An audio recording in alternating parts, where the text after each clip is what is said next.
1, 2, 3, go. From the first stirrings of life beneath water, to the great beasts of the Stone Age, to man taking his first upright steps, you have come far. Now begins your greatest quest. From this early cradle of civilization on towards the stars. Gorgo, Queen of Sparta, glory to you and your loyal hoplite armies. Greece savors the blessings from Ares that every victory brings, and your people applaud your thoughtful governance and cultural marvels. Stand proud, for the legacy of Greece and of your achievements will be told over and over again for generations.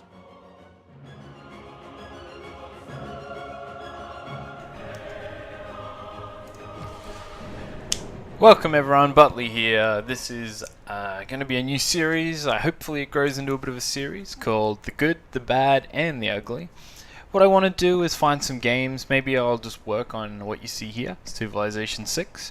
But hopefully we can find some games and we want to cut them into pieces and look at some of the individual sort of mechanical side of things, comparing that to sort of why they existed, comparing it to what the greater desire, the greater intent of the game is, and just looking at, you know, whether it's an upgrade, whether it's a downgrade, whether it's a change for the better, whether it's interesting and fun at the end of the day. That's the important thing. Civs is a good one because it's a series and Civilized 6 is new and we can quite clearly see what things they have and haven't done based on previous games and previous installments of the series. I'm probably going to play this as a bit of a let's play as well. I don't know how much people have seen of Civilization 6, but it would be a bit of a crime to play it and not narrate a little bit and to give people some feedback if they're trying to decide whether to buy it. It's obviously, like I said, fairly new. It's obviously quite a big AAA game. It's one of the most unique in the style of series that it's in, and it's one of the most renowned, so just people should have a lot of interest, and hopefully, you know, I can give some insight into what I like and what I don't like, and maybe those factors will or will not encourage you to pick up the game.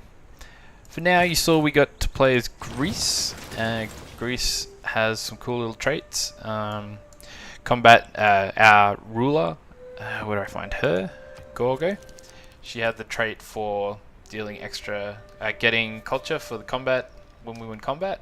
These ones seem to be more Greece related, so there's a couple of rulers for Greece, so you get these benefits regardless, and I believe that one's her speciality. Let me get the first turn set up. We're going to get some scouting going. We're going to send this guy out. He's going to do a quick lap around the mountains to see where we're at. As you saw, I set up on Emperor difficulty, which is sort of a little bit above where we start. I could probably play a bit higher, but I haven't actually finished a full game on Civ 6 yet. So hopefully this is casual enough that I can play and talk and not be too worried about what's going on. Like, I'm not going to get absolutely stomped because I wasn't paying full attention. The first thing I want to talk about as part of the Good, the Bad and the Ugly show is movement. It's a very small piece or a small bit of the game and scouting and exploration, but at the same time it's a big piece. So if you're looking at, say, a 4X game, well, part of the X is obviously exploration. So what I want to talk about is sort of how significant movement is and how it's a bit of an upgrade from last time. Most of your units are going to have a movement score, so there's 2 on the warrior here. Now we've got the scout, we can see he's had 3. But each terrain tile, and if I hover over, you can see the second line down there says movement cost is 1. And what that means is obviously you can move over it for just 1 movement. If I look into somewhere like the woods here, the movement cost is 2. You know, hills over here, movement cost is 2. In Civilizations 5, and you really have to compare 5 to 6 in this regard because they're the hexagonal tile games that are similar, and what you'll find is in Civ 5 you could make a move into like 1 tile, and if you didn't have enough movement to go into a 2 cost tile, it didn't matter. If you were using your last movement of the turn, it would still let you go into those areas and it would just expend all of your movement. This kind of style is actually a big step up in my opinion, because now, as you can see, I can't go into anywhere that needs two because I've already used my one movement. And the reason it's important and significant is that it puts a lot more weight back onto your scouts and your scouting. And we already talked about it being a 4x game where exploration is important. So I wanted to just highlight sort of the significance of scouts now. He can't actually get out of here because he only has 3, and every step is going to take all of that up. See, that is a hills and woods, which is movement cost 3. I'm actually going to go down here, but he can't keep moving because he needs more 2 steps to get over here.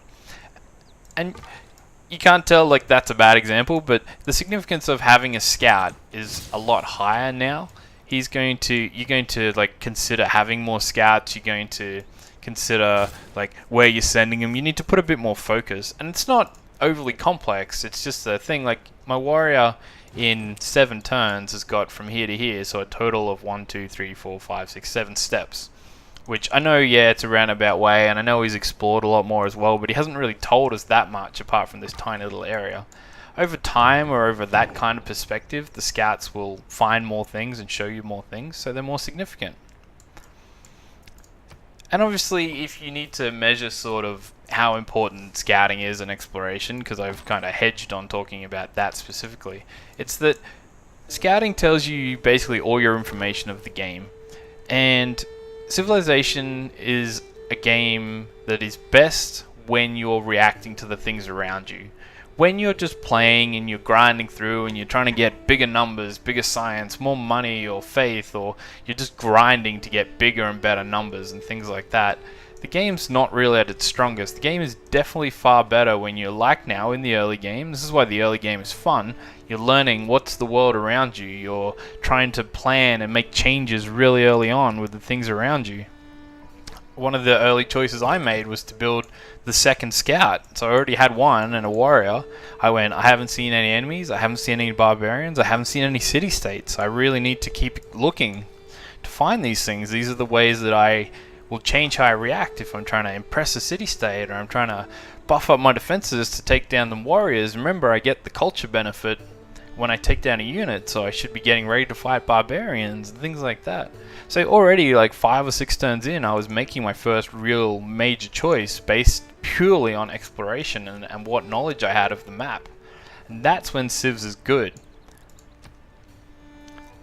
So if we're looking at, I want to come back to swing everything to the whole good, bad and ugly thing, and maybe at some point there'll be some kind of tally. But I want to put a big tick in the good box for movement and the way that the game has changed to make movement more sensible, make it more logical, make things like scouts more significant. Your warriors are definitely not that good at exploring anymore. Make sure they do the fighting, make sure your scouts are more relevant because they move better, they get upgrades to move better, and just every unit now is starting to have a bit more of a place. We meet Trajan, Rome, Caesar.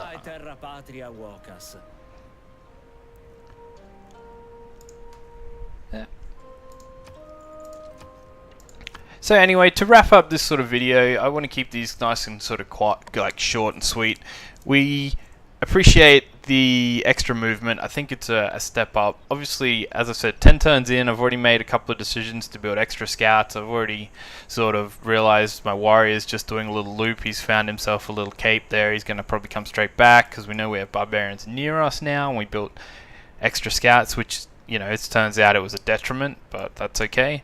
We'll just make do. We've met our first friend, so that gives us something else to look at in the future. And since this is the first episode, I hope you guys enjoyed it. I'm going to take a look at another small element. I'm going to look at barbarians next time, and hopefully you guys enjoyed it, and hopefully you guys keep tuning in. Thanks a lot for your time. See ya.